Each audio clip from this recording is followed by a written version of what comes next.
Hai adik-adik, kembali lagi dengan Kak Rina di online class 101.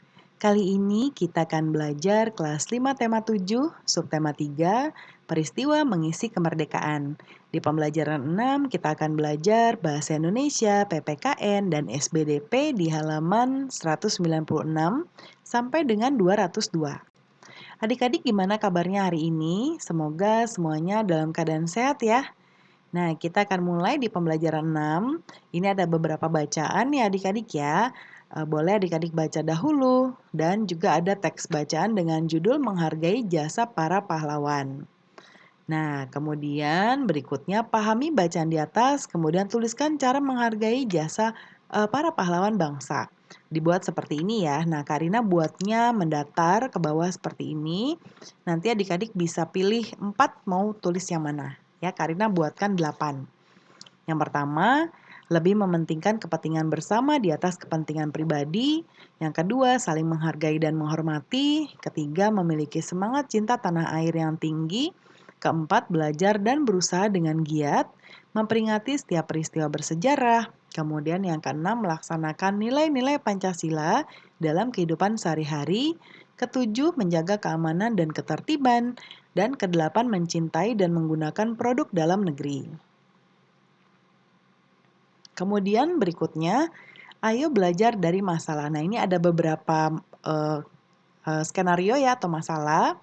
Lalu nanti kita akan diminta untuk memberikan komentar kita. Yang pertama, bel tanda masuk berbunyi. Semua siswa masuk kelas. Ketika akan masuk kelas, tidak sengaja Bambang menginjak kaki Heru. Bambang minta maaf kepada Heru, tetapi Heru justru memarahi Bambang. Heru menganggap Bambang sengaja menginjak kakinya. Persoalan sepele tersebut menjadi besar. Jika kamu menjadi Heru, tindakan apakah yang akan kamu lakukan kepada Bambang? Nah, Karina menjawab sebelah kanan ya. Seandainya menjadi Heru, sebaiknya memaafkan apa yang dilakukan oleh Bambang karena Bambang melakukan hal tersebut tidak disengaja. Lalu yang kedua, jika kamu menjadi Bambang, tindakan apa yang kamu lakukan? Nah, seandainya menjadi Bambang tentunya akan meminta maaf kepada Heru dan menjelaskan bahwa apa yang dilakukan tersebut tidak sengaja. Lalu yang nomor 2, skenarionya adalah di kelasmu sering diadakan ulangan harian. Pernahkah kamu mendapat nilai yang kamu harapkan dan nilai yang tidak kamu harapkan? Nah, pertanyaannya, bagaimana sikapmu ketika mendapatkan nilai yang kamu harapkan? Jika nilai yang diperoleh tidak sesuai dengan harapan, nah ini Karina kebalik ya, adik-adik Karina koreksi dulu ya. Nah, ini sudah Karina koreksi. Bagaimana sikapmu ketika mendapatkan nilai yang kamu harapkan? Jika nilai yang kita peroleh sesuai harapan, maka kita patut bersyukur.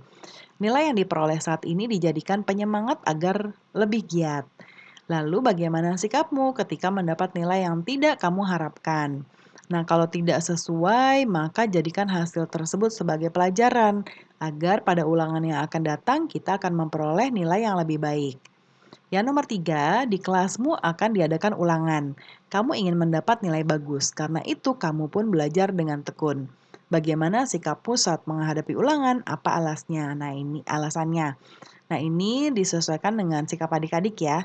Karina contohkan seperti ini jawabannya. Untuk menghadapi ulangan harus belajar dengan tekun agar nilai yang diperoleh sesuai dengan harapan. Lalu jika ada temanmu yang meminta jawabanmu, apakah kamu rela memberikannya? Mengapa? Nah, kalau ada yang meminta jawaban sebaiknya ditolak ya, karena pada saat ulangan tidak boleh bekerja sama. Lalu yang keempat, ini sedikit panjang ceritanya ya. Setiap berangkat ke sekolah, Andi dan Agus selalu bersama-sama. Mereka berjalan kaki. Saat berjalan kaki, tiba-tiba seorang nenek jatuh persis di hadapan mereka. Agus dan Andi terus berjalan karena takut terlambat masuk sekolah. Padahal, nenek itu membutuhkan pertolongan mereka untuk bisa berdiri. Nah, pertanyaannya, apakah sikap Andi dan Agus mencerminkan sikap rela berkorban? Mengapa? Nah, sikap yang ditujukan oleh Andi dan Agus belum menunjukkan sikap rela berkorban karena tidak mau menolong seorang nenek yang membutuhkan pertolongan. Lalu pertanyaan kedua, jika kamu menjadi Agus dan Andi, tindakan apa yang kamu lakukan? Yaitu jika melihat ada seorang nenek yang terjatuh, sebaiknya kita menolongnya. Ini kebalik ya, karena jika menolong nenek tersebut menjadi terlambat, kita bisa menjelaskan alasan kepada guru mengapa kita terlambat. Yang kelima, saat Pak Guru sedang menjelaskan di depan kelas, ada dua orang temanmu sedang asik bicara sendiri. Mereka tidak memperhatikan penjelasan Pak Guru. Bagaimana sikapmu terhadap dua teman ini? Mengapa demikian? Nah, kalau ada teman yang bicara sendiri, sebaiknya ditegur ya, karena mereka tidak menghargai Pak Guru yang sedang menjelaskan pelajaran. Selain itu, apa yang mereka lakukan juga mengganggu teman lain yang sedang serius mendengarkan. Lalu bagaimana sikap yang harusnya dilakukan oleh kedua temanmu saat Pak Guru sedang mengajar? Mengapa demikian? Nah, saat Pak Guru menjelaskan, sebaiknya mereka mendengarkan ya apa yang disampaikan, karena apa yang disampaikan Pak Guru sangatlah penting. Nah, berikutnya adik-adik ini ada contoh gambar-gambar kreasi. Ini adalah lukisan-lukisan yang menggambarkan keanekaragaman kesenian yang ada di Indonesia, ya. Nah, pembelajaran kita sudah selesai ya adik-adik. Semoga pembelajaran kita hari ini bisa bermanfaat. Terima kasih sudah menonton sampai akhir. Mohon dimaafkan apabila ada kesalahan dalam perkataan maupun dalam materi yang diberikan. Sampai jumpa di pembelajaran berikutnya.